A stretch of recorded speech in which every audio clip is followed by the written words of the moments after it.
Volume 5, Chapter 1, Dear Dream, 23rd of March 2023. 9 days ago, on the night of the 14th, I had a beautiful dream. I dare not write all of it here, but I'm keeping it here as a reference for my own self and sanity. A dream in which I saw no one and only heard the voice of my own sister. Okay, yeah. Dear God, I'm not writing this to anyone in particular. I even hesitate to reread what I wrote in fear that I might be revising a book that is too valuable or one that I might feel too attached to later on.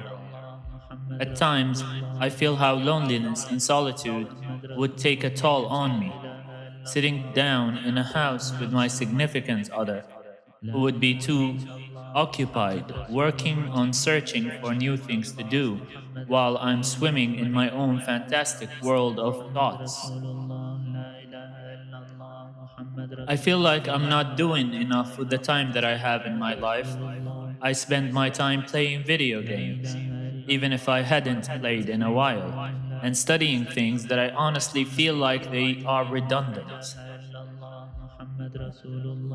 I could go on and on speaking about why I feel like education is no use in our generation, although education is the civilization's way of producing thinking intellectuals.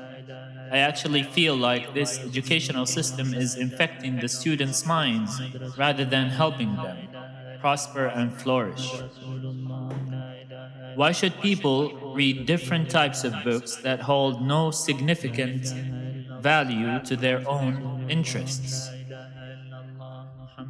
In liberal arts education, which should be the most renowned type of education, we are supposed to read books written by intellectual scholars who claimed to promote a good means of thinking, a mode of thinking based on ideas of human superiority. Dearest God, I get agitated and hurt when they speak about the death of God. And I know you are not dead. I hate how liberal arts universities like the one I'm attending, Columbia University, promotes these ideas. Had education been a way to educate students and keep them in line with actual facts, it should ban these books.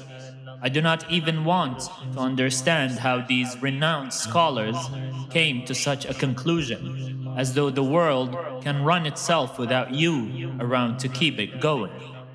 I hold on to my belief, though, that you are the all living and you live for eternity.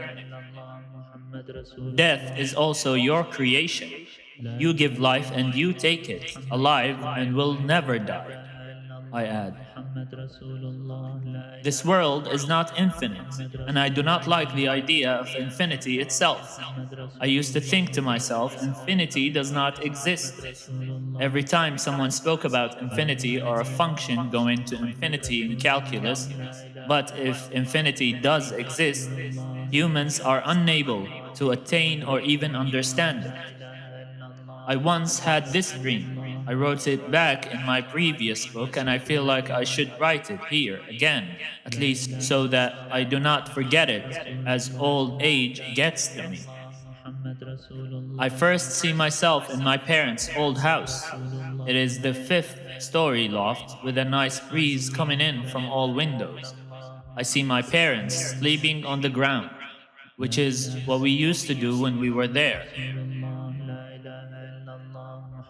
We would enjoy sleeping on the ground better than using beds, and it was a communal sleeping space in the comfort of the living room. I remember seeing my father and my mother sleeping next to each other, although they were separated. Not knowing what had happened to my father and why he is sleeping next to my mother, although they are divorced, I check the time and remember that I have an exam that I have to get to. I look at my parents to make sure they are all right multiple times before leaving, and then I exit the room. Then I see myself walking down a road. It is dark, and I see people walking in pairs. I find some of my friends, I think they were three people, And one of them shouts to me, "We're all getting ourselves prostitutes. Come get yourself one." I find this to be awkward. Does that mean that every man is walking next to a prostitute? It seems awkward because this means that none of them is actually married. I fear even rewriting this, but I could see none of the people's faces anyway. It was dark and they were blurred. We walk and we find three women. We stop and talk to them, and each of us gets their own couple or friend. The friend that I had nice complexions and long hair. She looked like a woman I saw once on TV named Kaya. She told me about her family, that she lived in the East.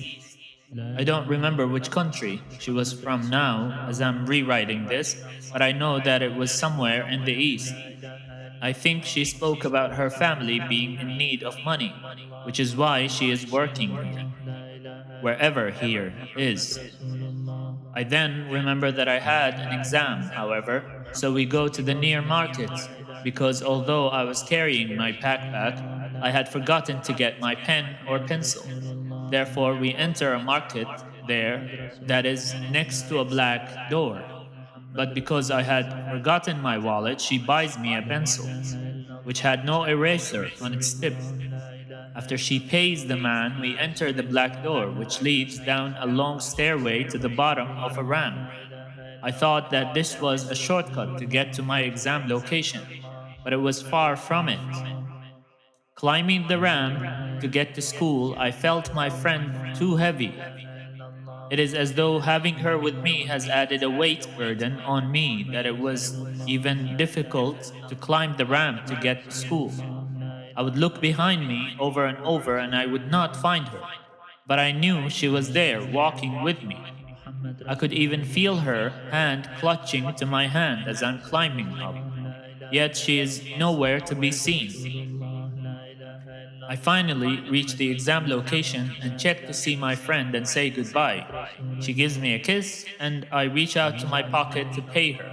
But I take out my wallet and find a piece of white paper in it, but no money, as though I hired this woman only to kiss her and I was going to pay her for her trouble.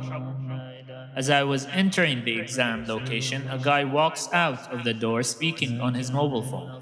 And he stops me and says that I have to take my shoes off at the entrance. I take my shoes off and find that I am wearing either white or pink socks. I don't remember. But since I took my shoes off at the entrance, I was reminded that this is what we would do in a mosque, and I think to myself, is this a mosque or a school? After walking in the place, I find some of my friends in a dark room on the left. They are all laying on the ground with a bunch of electronics, iPads, iPhones, laptops, and screens, all together scattered around the room. One of my friends sees me and laughs while saying, "Make sure to put a check mark whenever they ask about mathematics," which I find to be a very out of place exclamation. I did not walk into the next room, however. After hearing this guy's comment, I was shown glimpses of the exam room itself from atop two sets of stairs. People were sitting down on chairs as in an examination. Rows of people taking the same exam. It is not a typical exam room, however, because this room extended far beyond my own perception. I could not count the number of rows of students. It is beyond counting, as there is no beginning or end to the room itself. I woke up after being shown this room without taking the exam. I did not understand what this dream meant, and I probably do not understand it even now, but I wrote it down to keep it for my records. I'm afraid that our education is leading us towards a similar examination altogether. If we are only taught because we need to learn specific things, or only taught based on the agendas and the perceptions of the school and the teaching staff. If we are later tested about what we learned, will we pass the test? And what if the test was not even about mathematics, as my friend suggested? What if the test is more severe and precise? What have we done with the knowledge we were given? Or what changes have we done to the world? This dream, however, made me question my own study goals. Although I took the comments about mathematics to be an indicator that mathematics will not be included in this divine courtroom, and thus switched my major to religion, how does that work for those other people who are being tested inside the room? I might have come prepared to answer mathematics questions when in fact it is much more important questions that have to be answered. Every person in that room was taking the same test. It was a grand test for everyone. So I was intrigued to learn how other people of other religions thought about religion itself. I switched my major afterwards from computer science to religion. I did not regret my choice. The 23rd of July, 2023. I will write segments only. Limbo and the hospital.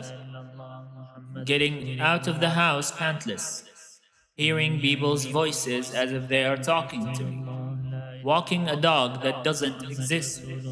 The heartbeat of life concept, where the world is dependent on his staying alive.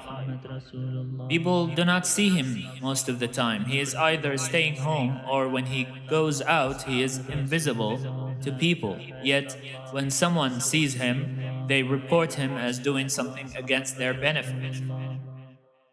Another instance in which a person fully devoid of human feelings and human life ambitions is tasked with being the one to bring about judgment on the world. My mind is still foggy. The hospital was absolutely unbearable. The idea of not being able to think of anything aside from being alone in the world, although people are all around. She is stuck in limbo. And he cries to his surrounding people, I am stuck in limbo, and I can't exit.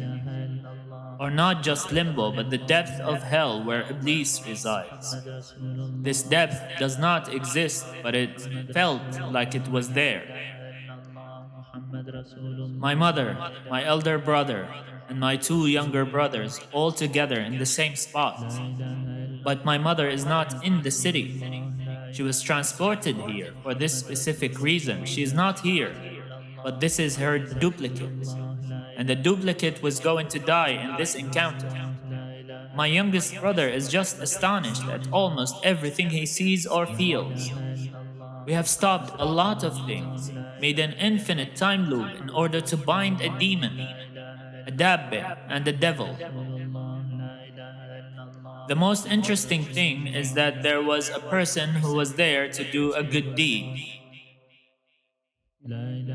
I do not remember how many we were, but I do know that we were real and the situation felt very much real.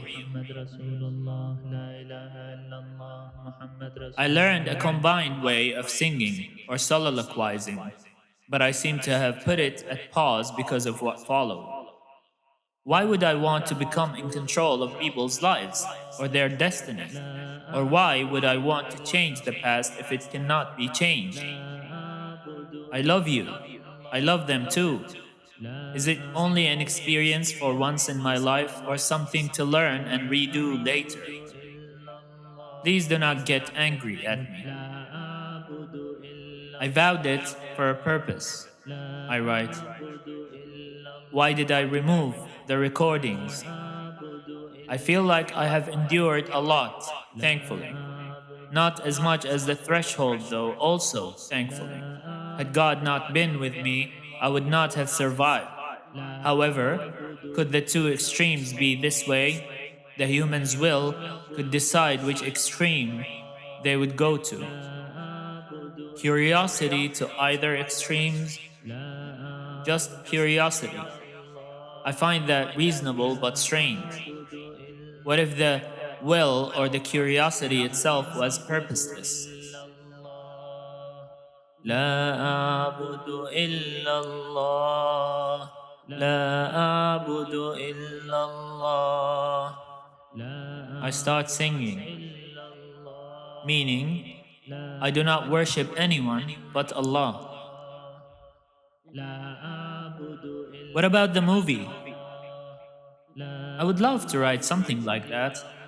I hope I do not forget the important details.